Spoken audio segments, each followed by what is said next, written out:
Good morning. So morning rides papunta ng Aloha Falls ngayon. Tatlong riders lang muna kami nagpunta at yung mga ibang riders hindi available. And time check 4:30 AM kami nag-depart kanina na Brother July. So dito na kami bandang sa Lapungan. Then kukunik kami pupuntang Victoria. And tatlo nga lang kami ngayon, si Brother July saka si President Daniel. Medyo hindi available yung ibang mga riders so tatlo lang kami. So distance nito mula sa amin papunta hanggang Caranglan. Nueva Ecija is about 90 kilometers. So singlayo ng ng Tarlac to Lingayen, 90 kilometers yan one way. So back and forth namin about 180 kilometers. So ang dala namin ngayon 155 at saka 160cc. So steaming speed namin about 70, 80 hanggang 90 kilometers per hour. And kung medyo makaluwag-luwag di mag 110, 100. So dahan-dahan kaming nag-approach sa crossing sa may Shell papuntang Victoria. And may mga dadaanan din kami mamaya kakain. Titignan na lang namin kung saan kami pwedeng kumain mamaya sa may San Jose or bandang bandang Caranglan. So eto na yung Shell papasok ng Victoria. Dahan-dahan kami approach papuntang Caranglan, Nueva Ecija sa may Aloha Falls. So dito na kami ngayon sa may Baya. Hanap kami ng kainan, dito na lang yata kami kakain sa San Jose. Dito na kami sa City of San Jose. 20 kilometers na lang Time check 6 o'clock na, 6 o'clock. So kain na muna. So hanap muna kami ng makakain. Kabundukan ng Nueva Ecija. So ito yung bandang San Jose, ito yung paanan, paakyat papuntang Isabela. So hanap muna ng kainan sa San Jose para pagdating namin doon hindi na kami nagbaon para pagdating sa falls maliligo sa tampisaw lang ng mga 1 to 1.5 hours. Balik na kasi 55 ang schedule kasi press, so kailangan makabalik around 1 o'clock or 2 p.m. Ito, dahan-dahan kaming hahanap ng kainan dito sa Nueva Ecija, dito sa may San Jose. And yan yung intersection pupuntang Nueva Ecija sa may Cabanatuan at saka papuntang paakyat ng Isabela. So nandun yung mga checkpoint pagbandang hapon. And ito yung parang pinaka-recreational park nila ba? Kumain. Kagaya sa TRP. Sa may ito na yung paanan niya. Pero mura yung entrance dyan. 50 pesos lang yung ano nila dyan, yung swimming. San Jose. So yan nga yung recreational park nila dyan. And medyo maganda yung ano nila dyan, recreational park. Parang parang Tarlac Recreational Park pero mahigi. Kakalagpas namin medyo mas mura yung ano nila dyan, yung pupuntahan namin bago swimming, mag-sunset 50 pesos sa ano ka dyan yung Tayabo na Aloha Falls. So Nature dahan-dahan kami Park. umakyat. dyan sa may San Jose. So daan-daan kaming aakyat, kita nyo naman. Hindi na na. Maraming truck dito Malagpasan pa kaya natin medyo yung Dalton iniwasan Pass? ko nga rin Hindi na, dumaan no? dito. Kaya Hindi na. nung nag-north loop kami, instead na dadaan kami rito sa may baba ng Nueva Ecija, dumiretso kami sa may Ayan. sa Baler muna, then umakyat papuntang Santiago. So eto, ipapakita ko mamaya yung daan na iniwasan namin. Hindi na kami mag-tre-trek. Akala ko nga mag-tre-trek pa kami, kaya abutin sana kami ng mga 3 to 4 hours trekking, pero na-save kami ng 3 hours, kaya nakauwi kami ng maaga. 1 PM makakauwi na. So ito yung kabundukan ng ng Nueva Ecija. Diyan yung mga taniman ng ng sibuyas, makikita mo dyan sa gilid ng ilog. Nandiyan yung Kaya nga, hindi mga kaya sa amin. kasibuyasan. Ipabato And no? Mabato hindi na kami Ayun, abutin tsaka ng Dalton buhangin. Pass sa may bandang Santa Fe. So dito lang, maganda yung daan. Dahan-dahan kami nag-approach sa Aloha Falls. So hindi na kami pupunta sa jump off ng 387. Jump off sa Mount 387, kasi kung pupunta ka pa doon talagang medyo may kalayuan. Mount 387. So may nakita ka, may tumulong sa amin diyan.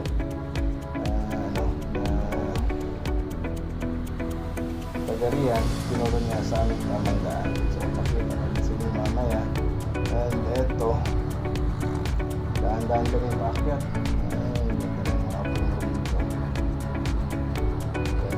Dito sa Nueva Ecija, sa may parking Locos, halos may similarities sila habang market ng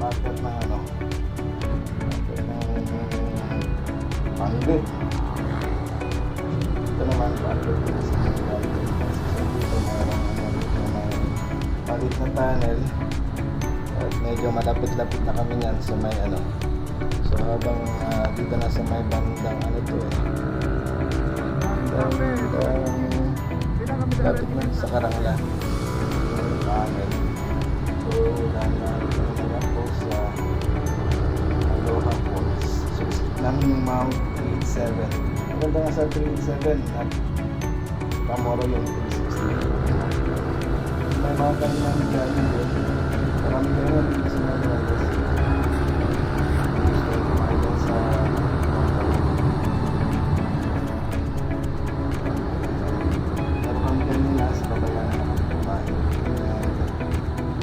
dahan-dahan kami nag-approach sa may sa Mount 387, pero lalagpasan namin dyan mamaya. Lalagpasan namin. Dito may mga kurbada, hindi naman masyadong hindi naman matutulis yung mga kurbada dito, pero magandang magpapakot. Talagang nararamdaman mo yung lakas ni 155. Dito na kami sa paanan ng Santa Fe. Mahabang street na lang. Haba ng street dito Subukan natin papatake si Erox. Ayan, video na si Brother Bilay yan.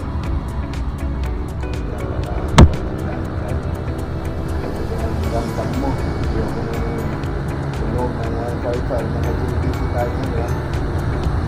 Version ko, kaya medyo talagang bibigyan yung power. Lalo na kung nakapag 100% hanggang 100% naman perform, special 90% lang, kaya ramdam mo yung power na talaga. Talagang madaling maubos pag madaling sunugin yung 100%. Kaya lang bibigyan yung power, bibigyan mo yung tunog, gusto mo yung tunog ng bike. So medyo yan, malapit-lapit na kami. Nandiyan yung tulay. Yan yung tulay na sinabi ng aming nakasalubong dyan. So dyan sa ilalim, yan yung palatandaan, yung Phoenix na Phoenix na gasolinahan. Pag galing ka ng Nueva Ecija, magkakanan ka lang, pero pag galing ka ng Norte, kumaliwa ka. So dumiretso muna kami dyan kasi hindi namin alam yung daan So yun yung tinuturo ng Google kasi. So mayroong ano dyan, Saved by the Bell ng isang resident dyan, tinuro sa amin. May nakasulubong kami dyan na Isuzu van at tinuro nga niya sa amin. So ito, daan-daan kami sanang packet na dyan. Muntik kaming naligaw talaga dyan eh. Kasi yun yung tinuturo ni Google papuntang Aloha Falls. May maliit dyan na paakyat, pero wrong way pala yun. So ayan, so wag niyong susundan yan si Google. Then before ano rin kanina, before magtulay doon, yun yung papuntang Mount 387, yun yung ano, yung trail. 4 na oras pala yun, akit ka ng bundok, tapos bababa ka ng napaka tirik papunta ng falls. Buti na lang Saved by the Bell talaga, tinuro sa amin. We are guided talaga dyan na ano, na hindi kami dumaan doon kasi time check at that time 8 o'clock na, tapos kung mag trail kami ng 4 na oras, di 12 noon time, nasa falls pa lang kami, then another 4 hours mag-ano ulit kami, mag-trail kami, 4 o'clock kami makakaalis ng Mount 387. Nako, makakauwi kami nin 6 p.m. Kailangan umuwi ni Peso around 1 p.m. So yan, may nagturo sa amin na yung Isuzu van na yan, sabi niya ang daan dyan sa may bandang bandang gasolinahan. So eto, nakadaan kami sa may gasolinahan, pababa na kami dyan. So dadaan kami sa ilalim ng tulay.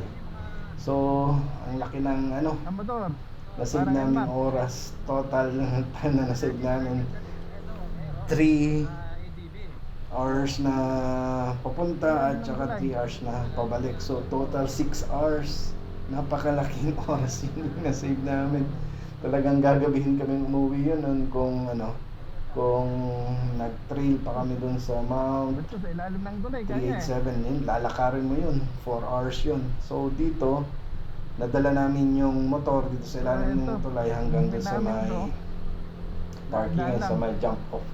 So binaybay namin yung yung ilog doon. Ito yung ilog, yung sabi nga ng nung naka-Isuzu. Laking pasalamat namin talagang lakas ng prayer namin. Kaya pag nag-start ng mag-ride talaga mag-pray. So i-guide ka niya talaga niyan.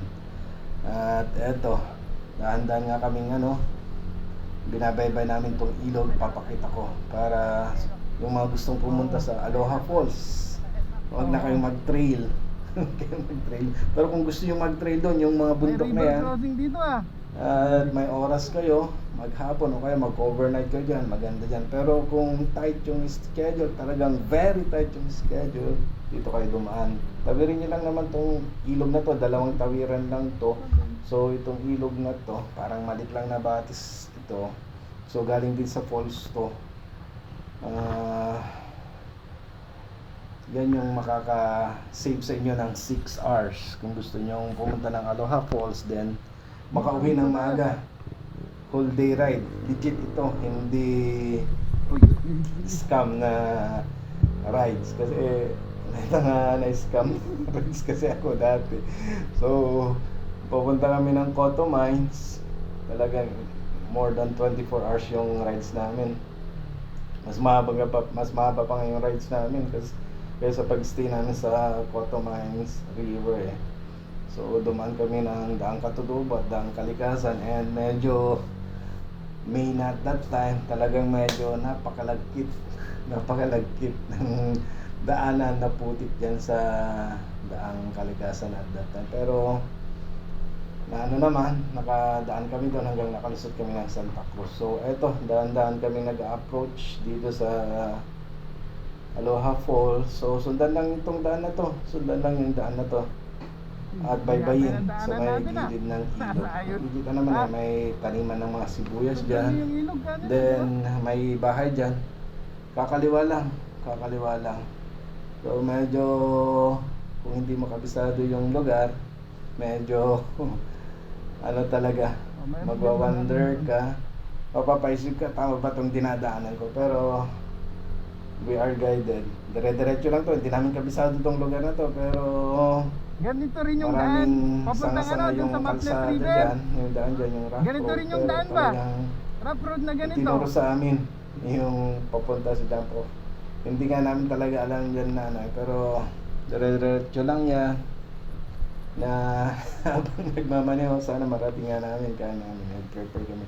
Marating namin yung jump off kasi kailangan namin makauwi ng Ate, 1 dito PM. papuntang Tsaka falls. to din, kasi kung di kami makakauwi ng maaga, Thank you. ako, ayan o, nakikita mo yung daan, dalawang daan dyan. Manginili kayo, choose your own way dyan. So, kakaliwa. Kaliwa yung daanan dyan. Kaliwa. Kasi pag maligaw talaga, Kaya lang, di ang ba sakay ko nun si Brother mapupuntahan. Francis. So, kakainin naman yung oras namin. Pabalik. So, eto, makikita nyo. Kaliwa lang yung pag-ikot doon, makita yung marking na kahoy doon, yung dry na kahoy. Kaliwa lang dyan. So hindi kami Dahil dumiretso makikita mo sa naman yung jump binabaybay off. sa Nakita gilid namin ng si Kuya ilog. kanina eh, kahit tinura niya yung daan. So, Dito lang daw namin eto, sundan. dahan-dahan kami nag-approach. Hindi naman masyadong rough road. Yung Click 160 ni President, mataas-taas naman yun. Ganun din yung Aerox, mataas ang underground clearance niya, kaya walang problema. Yun lang yung mga NMAX o kaya yung PCX, medyo mag-alanganin dyan na dadaan. Pero kaya naman yan nung PCX at saka NMAX yan. Basta daan-dahan lang and idaan sa hindi rough road. Dito may bahay din ulit dyan.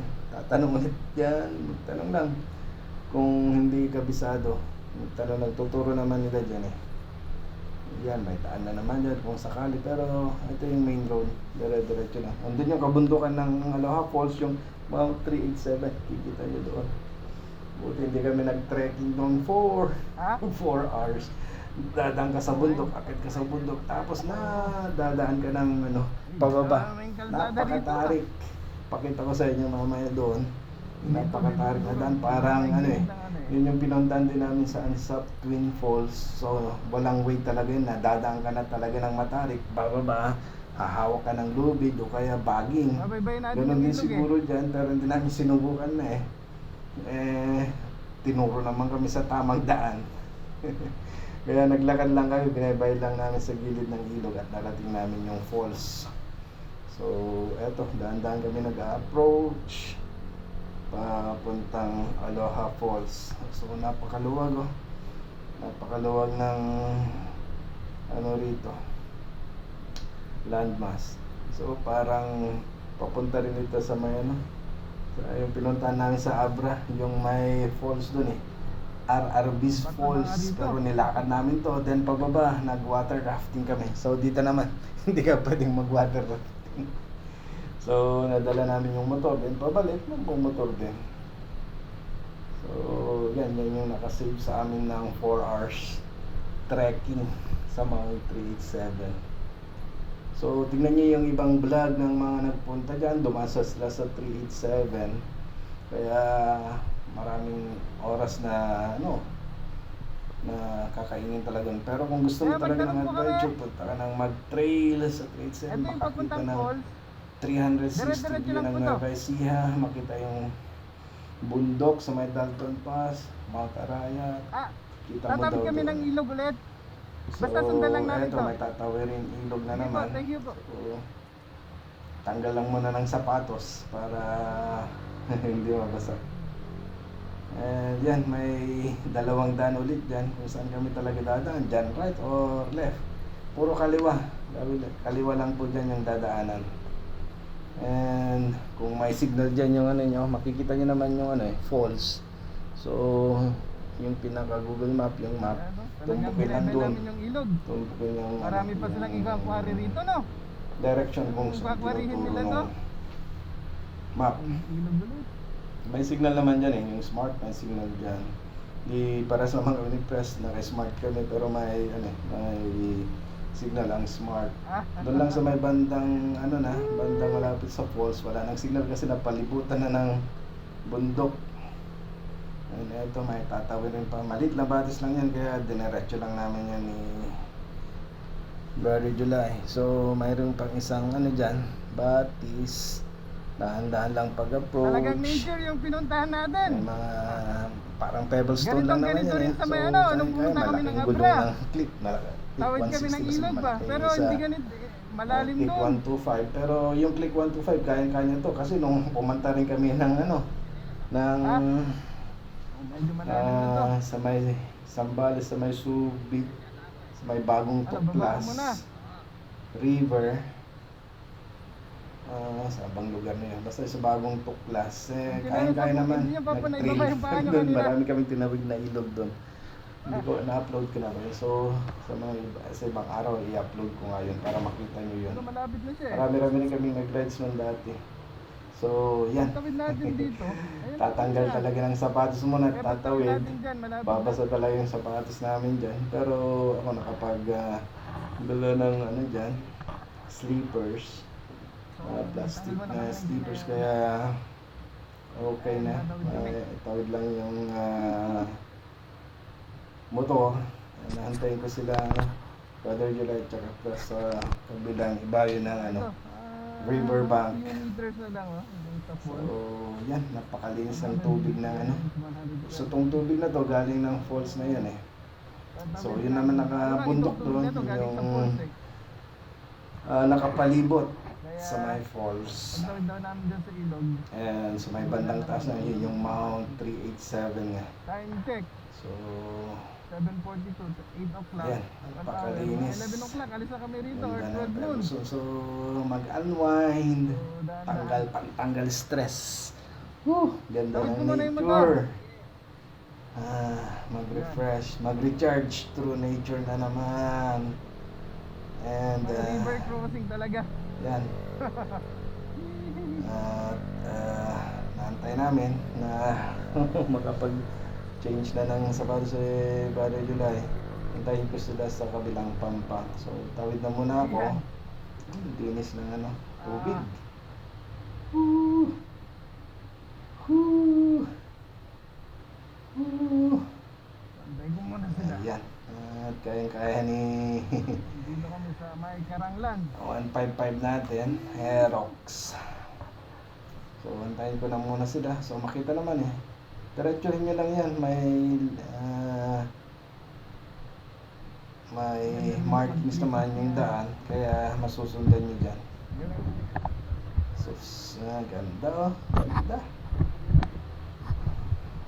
So, antayin ko sila. Antayin ko sila na makatawid. And, papahinga rin muna ng konti. Makapag,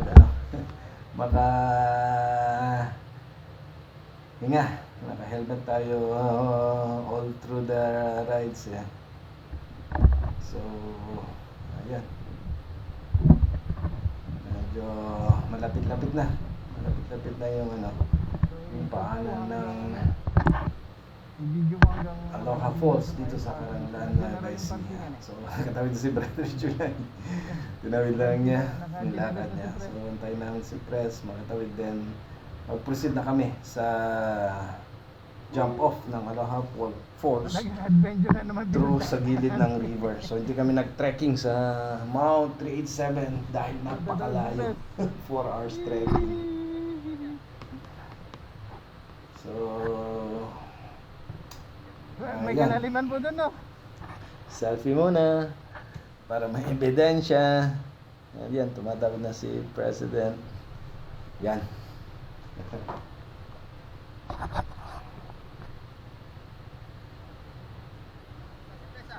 Yan, kapag siya nakapag-slippers na. Then mag-proceed na kami. Mag-proceed na kami sa jump off. Sa yung parking ng motor. Para dadaan na kami sa sa gilid ng ilog para bye-bye namin to para marating namin yung Aloha Falls. So, Napagtanungan naman. yung trekking dyan, about, yung lalakad nila yan, 30 minutes. Compare mo sa 4 hours na So, dito mag-trail tayo. ka, mag-trekking ka sa Doon Mount papunta yung 387. So, in 30 minutes dyan, sa binaybay namin sa ilog, gilid ng ilog sa may riverbank, 30 minutes lang. So, mali pala yung competition ko kanina. 6 hours yung na-save na namin. Hindi pala. 3.5 hours plus 3.5 hours. So, 7 hours. 7 hours yung na-save namin na oras. Kaya sa mga gustong pumunta rito sa sa Aloha Falls, all through the year may daw yan, may tubig, sabi ng mga locals diyan. And kung gusto niyo pumunta rito, daan kayo sa may ilog. Yung wag na kayong pumunta sa may Mount 387. Pag may makita kayong Phoenix na gasolinahan doon, kanan lang kayo, baybayin niyo yung dumaan kayo sa ilalim ng tulay, then baybayin yung riverbank. So eto, may dalawang daan na naman yun. Pero dito kayo sa main road, medyo nagda-doubt nga din ako kung saan daan talaga. Pero dinirect talaga kami kung saan yung tamang daan papunta doon sa may sa parking area, sa jump off through riverbank papunta sa Aloha Falls. So yan, may konting packet dyan, then may konting back air, and yan, matutumbok na yung parkingan ng Aloha Falls. Nakakarating nga yung mga kulong-kulong dito eh. So yan, at malapit-lapit na sa may jump off. Diretsuhin lang yan. So medyo malamig-lamig pa that time kasi month of February, katapusan na February, March na, malamig-lamig pa. So kapag nakita nyo yung may upuan dyan na may kawayan, yan yung jump off dyan papuntang Aloha Falls na